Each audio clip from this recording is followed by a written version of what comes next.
2024వ సంవత్సరము అక్టోబర్ నెలలో వృషభ రాశి వారికి గోచార ఫలితాలు ఎలా ఉన్నాయో తెలుసుకుందాం.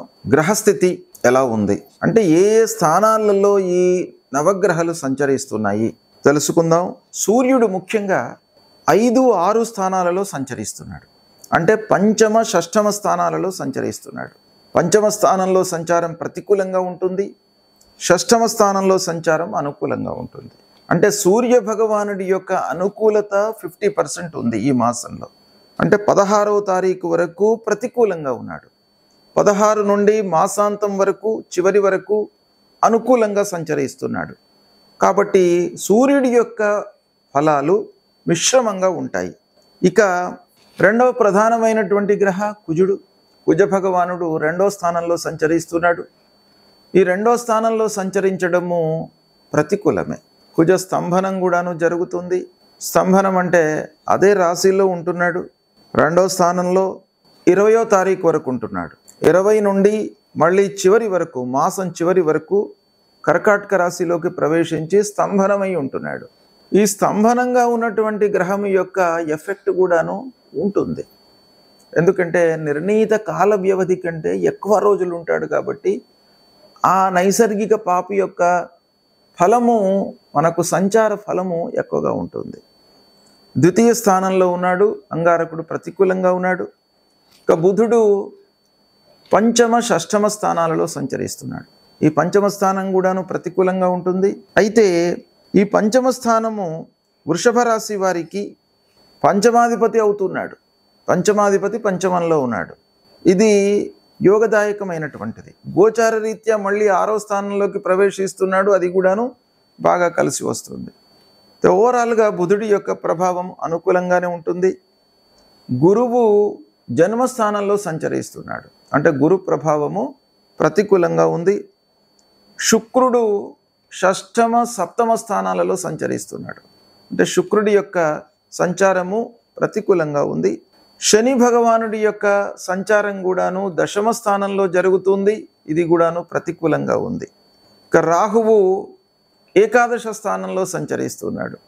ఏకాదశ స్థానంలో రాహువు అనుకూలంగా ఉన్నాడు.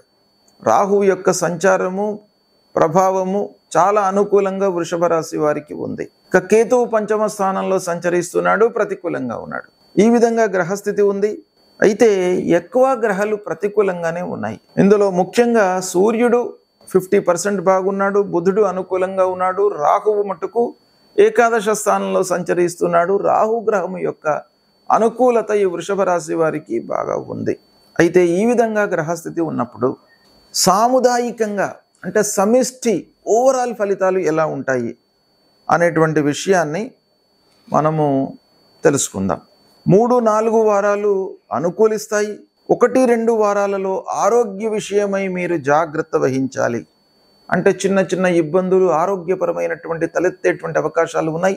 మనకు ఆఫీసులో వర్క్ లోడ్ పెరగడం మూలకంగా కానీ, బరువు బాధ్యతలు పెరగడం మూలకంగా కానీ, ప్రయాణాల మూలకంగా కానీ, అతిగా ఆలోచించడం మూలకంగా కానీ కొంత మొదటి 2 వారాల్లో ఆరోగ్య విషయమై ప్రభావం కనబడుతుంది. ఇక ప్రయాణాలు మట్టుకు కలిసి వస్తాయి. ఇది ఒక శుభ సూచకం, శుభ ఫలితం. ప్రయాణాలు మీకు అనుకూలించడం మూలకంగా కార్య సాఫల్యము, అంటే మీరు ఏదైతే పనిని మనసులో పెట్టుకొని ప్రయాణం చేపడతారో ఆ ప్రయాణం మీకు అనుకూలమవుతుంది. పనులు కలిసి వస్తాయి. తద్వారా మీకు రావాల్సినటువంటి డబ్బు కూడాను కొంత చేతికి అందేటువంటి అవకాశాలు ఉన్నాయి. ఇక మాసాంతంలో వ్యాపారం పుంజుకుంటుంది. అంటే మొదట్లో కొంచెం స్తబ్దం కనబడుతుంది వ్యాపారస్తులకు ప్రారంభంలో. దాని తర్వాత వ్యాపారం పుంజుకునేటువంటి అవకాశాలు బాగా ఉన్నాయి. ఇక ఆర్థిక లావాదేవీలపైన మనస్సు నిలపాలి. ఎందుకంటే శని భగవానుడు దశమ స్థానంలో ఉన్నాడు. దశమ స్థానము కర్మస్థానము, వృత్తికి సంబంధించినటువంటి స్థానం. ఆ స్థానంలో శని భగవానుడు సంచరించడం మూలకంగా మనం చేసేటువంటి కార్యక్రమాలపై ఆ శని భగవానుడి యొక్క చూపు ఉంటుంది. అందులోనే స్థిరమై ఉన్నాడు. కాబట్టి పనుల లోపల ఆలస్యము, ఆటంకాలు, కొన్ని పనులు మధ్యలో నిలిచిపోవడము, మనము విసుగు వచ్చి ఆ పనులను వదిలిపెట్టడము, ఇలాంటివి సంభవించే అవకాశాలు బాగా కనబడుతున్నాయి. జాగ్రత్తగా మీరు పనులు ప్రారంభించాలి. పనులపై శ్రద్ధ నిలపాలి. అశ్రద్ధతో బ్లైండ్గా మీరు పనులు చేసినట్టయితే మీకు ఫలితాలు ఉండవు. కోర్టు పనుల లోపల మీకు అనుకూలత కనబడుతుంది. పూర్వము ఏవైనా కూడాను కేసులలో మీరు ఉన్నప్పటికీ లేదా కోర్టు వ్యవహారం ఏదైనా జరుగుతున్నప్పటికీ మీకు కొంత అనుకూలత ఈ మాసంలో కనబడుతుంది. ఇక రాజకీయ పనుల విషయం ఆలోచించినట్టయితే 50% మీకు బాగా ఉంది. అంటే మొదట్లో మీకు కొంత విభిన్న ఫలితాలు, ఆలస్యము, ఆటంకాలు ఉన్నప్పటికీ దాని తర్వాత మీకు అనుకూలత ఏర్పడేటువంటి అవకాశం బాగా ఉంది. ఇక బంధువర్గంతో మట్టుకు మీరు జాగ్రత్తగా ఉండాలి. ఇది ప్రధానమైనటువంటి విషయం. అన్నదమ్ములు, బంధువులు, జ్ఞాతులు, స్నేహితులు, చిన్ననాటి మిత్రులు, మీతో కలిసి చదువుకున్నటువంటి వాళ్ళు, వీళ్ళందరితో కూడాను మీరు కొంత జాగ్రత్తగా ఉండాలి. ఎందుకయ్యానంటే అనవసరమైనటువంటి విషయాలను చర్చించకుండా ఉండాలి వీరందరితో కూడాను. అయినంత మట్టుకు అన్నదమ్ములతో సయోధ్య కుదుర్చుకోవడానికి మీరు ప్రయత్నాలు చేయాలి. ఇక వ్యవసాయదారుల విషయం ఆలోచించినట్టయితే ఈ మాసము మిశ్రమంగా ఉంది. వ్యవసాయదారులకు కొన్ని రోజులు అనుకూలంగా ఉంటుంది, కొన్ని రోజుల లోపల మీకు ఇబ్బందులు తలెత్తే అవకాశం కనబడుతుంది. అంటే వ్యవసాయదారులకు ముఖ్యంగా మాసాంతం లోపల బాగా కలిసి వస్తుంది.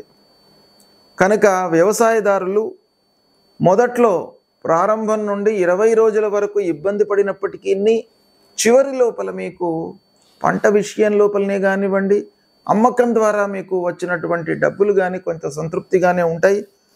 ఇక పారిశ్రామికవేత్తలకు కొంత పనివారితో ఇబ్బందులు కనబడుతున్నాయి. మిషనరీల మూలకంగా ఇబ్బందులు, అనవసరమైనటువంటి రిపేర్లు ముందుకు రావడము, ఇక వాహనముల మూలకంగా కూడాను కొంత మీకు అసౌకర్యము కలిగే అవకాశం కనబడుతుంది. రాబడికి మించినటువంటి ఖర్చులు గోచరిస్తున్నాయి. కాబట్టి రాబడిని దృష్టిలో పెట్టుకొని ఖర్చులపై మనస్సు నిలపండి. వృధా ఖర్చులు ఎక్కువగా ఉండే అవకాశాలు ఉన్నాయి. కాబట్టి మన వైపు నుండి బేరీజు వేసుకోవాలి. ఆదాయము ఎంత ఉంది ఈ మాసంలో, మనం ఎంతవరకు ఖర్చు పెట్టగలుగుతాము, ఎంత ఖర్చు పెట్టినట్టయితే మనం అప్పులలోకి వెళ్లకుండా ఉంటాము అనేటువంటిది మానవీయంగా మనము కొంత ఆలోచించుకున్నట్టయితే దీన్ని మనం అధిగమించేటువంటి అవకాశము ఉంది. కనుక ఆర్థిక పరిస్థితి కొంత ఇబ్బందికరంగా ఉంటుంది. మనస్సు నిలపాలి. ప్రారంభించినటువంటి పనులలో ఆలస్యం గోచరిస్తుంది. ఇంటి వాతావరణం ముఖ్యంగా మీకు కొంత ప్రశాంతత లేకపోవడము, అనవసరమైనటువంటి చర్చలకు దారి తీయడము ఇలాంటివి ఇంటిలో కనబడుతున్నాయి. కాబట్టి మీరు చేయవలసింది ఇంటిలో ముఖ్యంగా ప్రశాంతంగా ఉండేటట్టుగా మీరు వాతావరణాన్ని క్రియేట్ చేసుకోండి. అంటే ఏం చేయాలి? భార్య, పిల్లలు, కుటుంబ పెద్దలతో మీరు సయోధ్యగా, స్నేహభావంగా ఉండాలి. పెద్దల విషయంలో పూజ్యభావంతో ఉండండి, పిల్లల విషయంలో వాత్సల్యంతో ఉండండి. దీంతో ఏమవుతుంది? మనకు ఇంటిలో ప్రశాంత వాతావరణం ఏర్పడుతుంది. తద్వారా మీకు ఇంటిలో అనుకూల వాతావరణం ఉందనుకోండి, బయట ప్రపంచంలో మీరు ఎలా ఉన్నప్పటికీ అద్భుతాలు సృష్టించే అవకాశాలు ఉన్నాయి. కనుక ఇక కళాకారులు, సాహిత్యవేత్తలు కూడాను కొంత జాగ్రత్త పడాలి. ఇక వృత్తిపరంగా కొన్ని ఇబ్బందులు కనబడుతున్నాయి ఈ మాసంలో. ఓవరాల్గా మనం చూసినట్టయితే మిశ్రమ ఫలితాలు ఉన్నాయి. మిశ్రమం కంటే కూడాను కొంత తక్కువ మోతాదులోనే ఉన్నాయి. రాహు భగవానుడు మట్టుకు మీకు అనుకూలంగా ఉన్నాడు, ఏకాదశ స్థానంలో ఉన్నాడు. ఈ విధంగా గ్రహస్థితి ఫలితాలు ఉన్నాయి. అయితే ఈ గ్రహస్థితులకు మనం ఏం పరిహారం చేయాలి అనేది ఆలోచించినట్టయితే సూర్యుడి విషయమై, సూర్యుడు ప్రారంభంలో కొంత ఇబ్బందికరంగా ఉన్నాడు. సూర్యుడు ఆరోగ్య ప్రదాత, మనస్సుపై, శరీరంపై మనకు ఎఫెక్ట్ కలిగిస్తాడు. కాబట్టి ఆరోగ్యము మహాభాగ్యము. కాబట్టి ఆరోగ్యంగా ఉన్నటువంటి వాడే ఏదైనా కూడాను సాధించగలుగుతాడు. కనుక సూర్య భగవానుడికి ప్రతినిత్యం కూడాను 12 వారం అంటే 12 సార్లు మీరు నమస్కారం చేసుకోండి. సూర్యుడి మూలకంగా మీకు ఆరోగ్యం కలిసి వస్తుంది. అంగారకుడు కూడాను ప్రతికూలంగా ఉన్నాడు. సుబ్రహ్మణ్య స్వామి, లక్ష్మీనరసింహస్వామి స్తోత్రాన్ని పారాయణం చేసుకోండి. గురువు జన్మస్థానంలో ఉన్నాడు. తల్లిదండ్రులను సేవించండి. ప్రథమ గురువులు తల్లిదండ్రులు కాబట్టి గురువులను సేవించండి, ఆధ్యాత్మిక గురువులను కూడాను సేవించండి. ఇక గురువుకు సంబంధించినటువంటి మూలమంత్రం ఉంటుంది. దేవానాంచ ఋషీణాంచ గురుంకాంచన సన్నిభం వందనీయం త్రిలోకానాం తన్నమామి బృహస్పతిం అనేటువంటి మూలమంత్రాన్ని ప్రతినిత్యం కూడాను జపించండి. దత్తాత్రేయ స్వామి దేవాలయానికి వెళ్ళండి, ఆ గురు భగవానుడి యొక్క అనుగ్రహం లభిస్తుంది. ఇక శనీశ్వరుడు వృత్తిపరమైనటువంటి దశమ స్థానంలో ఉన్నాడు. వృత్తి లోపల ఆటంకాలు, చేసేటువంటి కర్మపై ప్రభావాన్ని చూపిస్తాడు. కాబట్టి ఆ శని భగవానుడి యొక్క అనుగ్రహం కొరకై నవగ్రహ దేవాలయానికి వెళ్ళండి, శనీశ్వరుడికి సంబంధించినటువంటి మూలమంత్రాన్ని పఠించండి. నీలాంజన సమాభాసం రవిపుత్రం యమాగ్రజం ఛాయా మార్తాండ సంభూతం తం నమామి శనీశ్వరం అనేటువంటి మూలమంత్రాన్ని చదువుకోండి. విఘ్నేశ్వరుణ్ణి పూజించండి.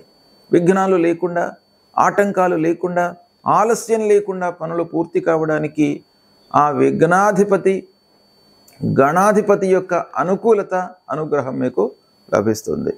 ఈ విధంగా పరిహారాలు చేసుకున్నట్టయితే మీకు ఈ అనానుకూల స్థానాలలో సంచరిస్తున్నటువంటి గ్రహాల యొక్క అనుకూలత కలుగుతుంది. ఆ భగవంతుడి యొక్క అనుగ్రహంతో మీకు శుభ ఫలితాలు కలుగుతాయి. శుభం.